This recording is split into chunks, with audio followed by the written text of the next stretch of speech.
The afternoon sun hangs low over the crowded streets of Manila, casting a golden glow over rows of colorful houses. In a small alleyway, laughter echoes as children gather around a wooden table. At the center stands Miguel, a bright-eyed 9-year-old boy with a deck of worn-out playing cards. His hands move clumsily yet confidently as he performs a magic trick he learned from watching YouTube videos on his mother's old phone. "Pick one card," he tells his friend, flashing a cheeky grin. The children giggle and play along. With a snap of his small fingers, the chosen card magically appears behind his ear. Gasps and laughter fill the air. Miguel bows dramatically, pretending to be a famous magician on TV. Nearby, his mother Aling Rosa watches from a small laundry stall, her hands busy wringing clothes, but her eyes never leaving her son.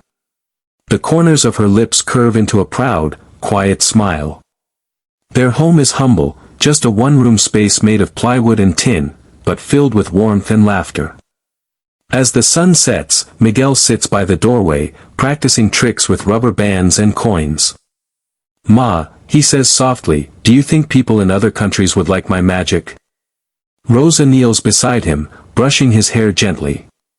"Of course, Anak. Real magic comes from the heart."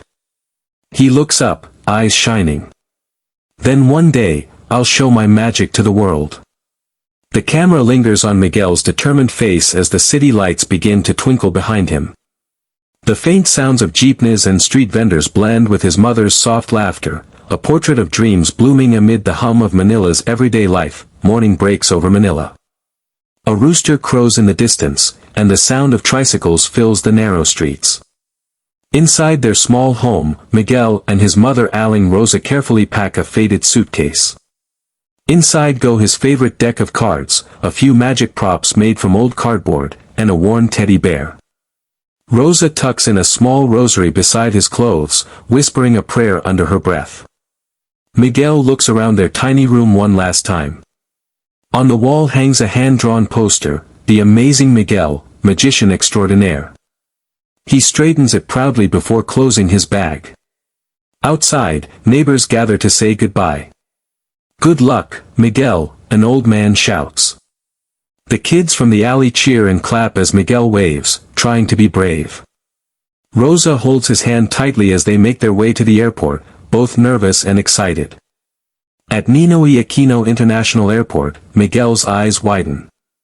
He has never seen so many people, so many planes. When the aircraft finally takes off, he presses his face to the window, watching Manila grow smaller and smaller below. "Ma," he whispers, "it looks like magic from up here."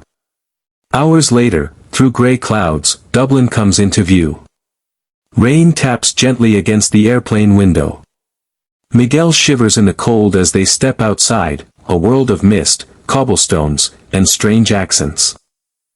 A taxi takes them through the city lights, past stone bridges and rivers glowing under the street lamps. Miguel watches in awe, clutching his deck of cards like a treasure. Rosa smiles, though tears glisten in her eyes. "You're really here now, Anak. Ireland's waiting." Miguel looks out the window and whispers, half to himself, "Then I'll show them real magic." The bright lights of Ireland's Got Talent 2025 shimmer across the massive theater. The air buzzes with excitement, laughter, footsteps, the hum of cameras preparing to roll. Behind the stage curtain, Miguel, dressed in a neatly pressed white shirt and a little black vest, clutches his small box of magic props. His shoes are slightly too big, borrowed from a neighbor back home, but he stands tall, determined. Around him, adult performers rehearse their acts, a woman warms up her voice, a man juggles flaming torches. Miguel watches in silence, eyes wide. His mother, Aling Rosa, kneels beside him, gently adjusting his vest. "Are you scared, Anak?" she asks softly. Miguel nods, his small hands trembling. "A little. What if they don't like my tricks?" Rosa smiles, her voice steady but warm. "Then remember what I told you, real magic comes from the heart. You don't have to be perfect. Just be you." A stagehand waves from the doorway. "You're up next, Miguel." Miguel's breath catches. He looks at his mother, who gives his hand a squeeze. Kaya mo, yen, she whispers. You can do it. As he walks toward the curtain, he can hear the muffled sound of the cheering crowd. The bright glow of the stage leaks through the cracks in the drapes, lighting his face. He takes a deep breath and whispers to himself, "You're the amazing Miguel, make them smile." The announcer's voice booms, "Next, all the way from Manila, Philippines, please welcome, the amazing Miguel." The curtain rises. The lights blind him for a moment. He steps forward, tiny and brave on a stage that suddenly feels enormous. The audience waits. And with one trembling hand, Miguel raises his first card. The theater falls silent as Miguel stands alone under the bright white spotlight. The stage feels endless, yet in that moment, it belongs to him. His small hands tremble slightly as he lays out his deck of cards on the table.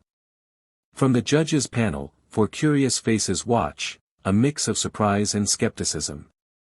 "Good evening," Miguel begins shyly, his accent soft but clear. "My name is Miguel. I'm from Manila, Philippines. And tonight, I want to show you magic that's not just tricks, but stories from my heart." The audience murmurs warmly. He takes a deep breath and begins. Cards flutter between his fingers like birds. One transforms into a drawing of a small house, their home in Manila. Another becomes a photograph of him and his mother smiling in front of it. The judges lean forward, captivated. Then Miguel holds up a blank sheet of paper. "This is my dream," he says quietly. With a wave of his hand. For a long, breathless moment, the theater is utterly still. Then, as the final notes of the music fade, someone stands, then another, and another, until the entire audience is on their feet. The applause crashes through the hall like a wave. Miguel blinks in disbelief. The bright lights shimmer against his teary eyes as he looks out at the sea of faces cheering for him.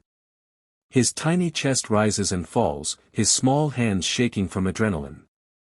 He glances toward the judges, unsure what to do, until he sees one judge wipe her tears and smile. "That," she says through the microphone, her voice breaking slightly, "was not just magic. That was love." Another judge adds, "Miguel, you reminded us all why we started believing in dreams." The audience cheers louder. Then, a golden buzzer flashes. A golden light bursts from above, showering the stage in a storm of glitter and confetti. Miguel gasps, looking around in awe as golden pieces drift down like stars. His mother, Aling Rosa, rushes onto the stage, covering her mouth in shock. Miguel runs into her arms, burying his face against her chest as the crowd continues to roar. She kneels, holding him close, whispering through tears, "Anak, you did it.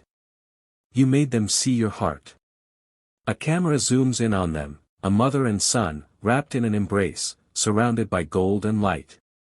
Miguel looks up at her, smiling through his tears. "We did it, Ma." The audience chants his name, Miguel. Miguel. Miguel. As the confetti swirls, a soft voiceover fades in. "No matter where you're from, no dream is too small, and no heart is too far from home." The lights dim. Fade to black.